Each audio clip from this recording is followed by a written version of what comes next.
Assalamualaikum warahmatullahi wabarakatuh. Apa kabar sahabat Tokopedia Indonesia? Ketemu lagi dengan saya Nafi, tim Tokopedia Indonesia. Pada kesempatan kali ini saya mau sharing, saya mau berbagi ilmu dengan sahabat Tokopedia Indonesia. Sebenarnya siapa saja sih yang bisa buka minimarket? Ya, apa kamu bisa? Simak video ini sampai selesai. Pelan-pelan saya akan menjelaskan konsep minimarket. Ya, supaya apa? Supaya kamu tahu bahwa sebenarnya kamu berpotensi apa tidak sih buka minimarket, karena kan tidak mungkin semua orang bisa punya kesempatan buka minimarket. Nanti pelanggannya siapa? Jadi yang pertama, yang paling wajib adalah lokasi yang strategis. Lokasi yang strategis itu wajib, ya. Lokasi yang strategis wajib. Lokasi yang strategis itu ada yang modelnya bawaan. Jadi tiba-tiba panjenengan, sampean, Bapak Ibu sudah punya lokasi yang strategis atau lokasi yang bagus untuk membuka bisnis ini, ya. Jadi itu namanya keberuntungan. Entah itu bisa dibeli dari dulu atau warisan atau pemberian atau apapun itu, yang penting Bapak Ibu sudah punya lokasi yang bagus dulu, ya. Karena lokasi itu harga mati, tidak bisa ditawar-tawar. Ketika tidak punya lokasi yang strategis, mestinya langkah yang kedua apa? Sewa. Apakah Bapak Ibu mau sewa atau mencari lokasi yang bagus? Ya, kami Tokopedia Indonesia sering memberikan tips-tips bagaimana mencari lokasi yang strategis. Atau bisa dikonsultasikan dengan kami untuk ngecek lokasi itu bagus atau tidak. Ya, free. Dengan kami di-sharingkan aja.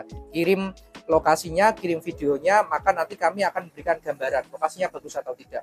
Ya, jadi kunci yang pertama adalah punya lokasi yang strategis. Mau itu punya sendiri, mau itu sewa, yang penting punya lokasi strategis. Kalau misalkan Bapak Ibu tidak punya lokasi strategis, tapi mempunyai minat untuk buka minimarket, tidak ada salahnya mencari sewa, begitu ya. Yang penting hitung-hitungannya masuk. Ya, yang penting hitung-hitungannya masuk. Setelah mempunyai lokasi yang strategis, yang kedua adalah punya modal yang cukup. Punya modal yang cukup, ya. Punya modal yang cukup itu adalah modal buka minimarket. Sekarang itu kompetisinya luar biasa. Kalau dulu PR kita adalah bagaimana mendapatkan barang murah, itu dulu belasan tahun yang lalu. Sekarang informasi itu sudah sangat mudah, ya. Sekarang kita nyari barang murah itu sudah gampang sekali, mudah sekali kita nyari barang, ya. Tetapi sekarang PR-nya adalah kompetisi. Bagaimana kita bisa menyajikan atau memberikan konsep yang bagus, kita bisa menjadi magnet bagi para calon customer.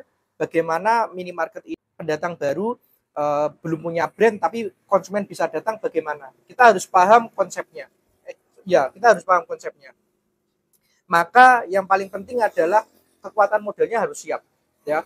Dulu saya pun pernah buka dengan modal 30 juta, 40 juta, itu dulu sekali.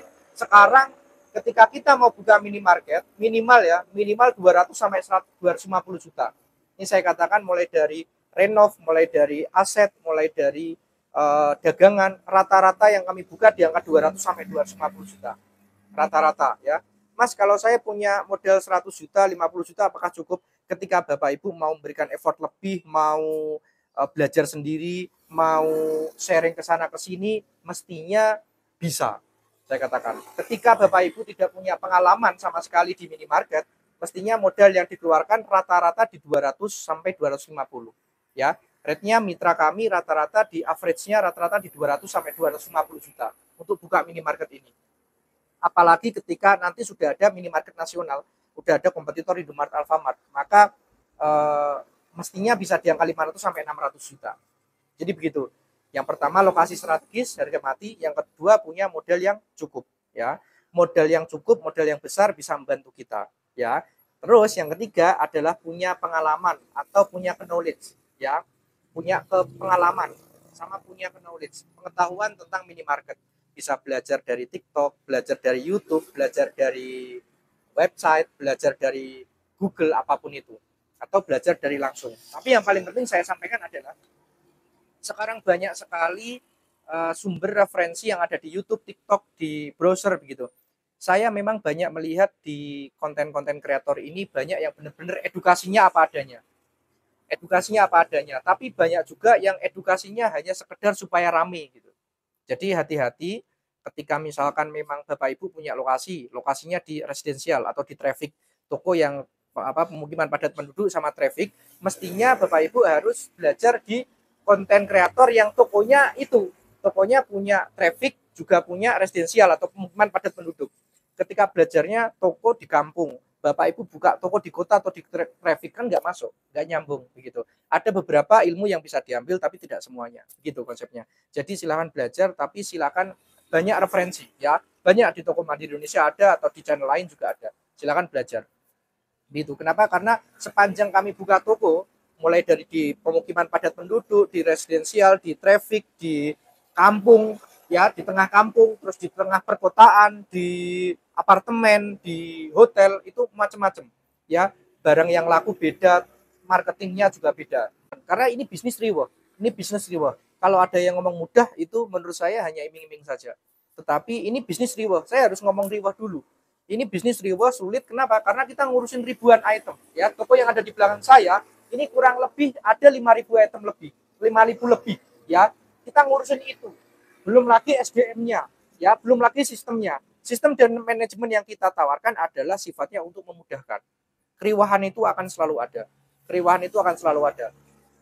Makanya kalau misalkan yang penting kita punya pengalaman, mestinya orang-orang yang bekerja di bisnis retail yang sudah belasan tahun, puluhan tahun, level supervisor, level manager, mestinya semuanya akan buka minimarket. Ya, mestinya semua akan buka minimarket. Tapi bisnis ini riwah, lebih riwah dari itu. Ya, makanya saya akan ngomong dulu, ketika siap riwah, maka jadi. Gitu. Maka yang keempat saya ngomong adalah harus punya keberanian. Ini bisnis 50-50, namanya bisnis 50% berhasil, 50% gagal. Saya akan selalu ngomong begitu. Tapi dari semua ratusan toko yang kami buka, sepanjang kami buka, toko yang gagal atau yang tutup itu ada 2 yang tutup ya. Tapi tutupnya pun nggak rugi ya, nggak rugi. Tapi untungnya terlalu kecil. Bisa nutup operasional, untungnya terlalu kecil. Dari ratusan yang kami buka, 2 yang gagal ya. Tapi ini nggak rugi, tapi untungnya kecil ya. Maka ini saya anggap nggak berhasil. Tapi dimanapun berarti namanya bisnis tetap 50-50, tetap 50-50, 50 gagal, 50 berhasil ya, gitu. Jadi saya akan berbagi tips itu. Kalau Bapak Ibu punya 4 itu, silahkan buka minimarket. Tapi kalau tidak siap dengan 4 itu, ya jangan dipaksakan. Yang pertama tadi lokasi strategis, yang kedua punya modal yang cukup, yang ketiga punya pengalaman atau punya knowledge atau punya pengetahuan atau punya ilmunya di bidang ini, yang ketiga punya keberanian. 4 ini harus balance. 4 ini harus balance. Punya keberanian tok ya nggak bisa. Ya, punya modal tok ya nggak bisa. Punya modal, punya keberanian, punya pengalaman juga nggak bisa, karena lokasi juga ada. Jadi 4 ini harus berjalan, sinerginya harus imbang gitu Bapak Ibu. Ya, jadi kurang lebih seperti itu. Kalau misalkan mau sharing dengan kami, silahkan datang ke kantor kami atau hubungi admin kami terkait minimarket. Insya Allah kami akan memberikan edukasi apa adanya. Terima kasih. Assalamualaikum warahmatullahi wabarakatuh.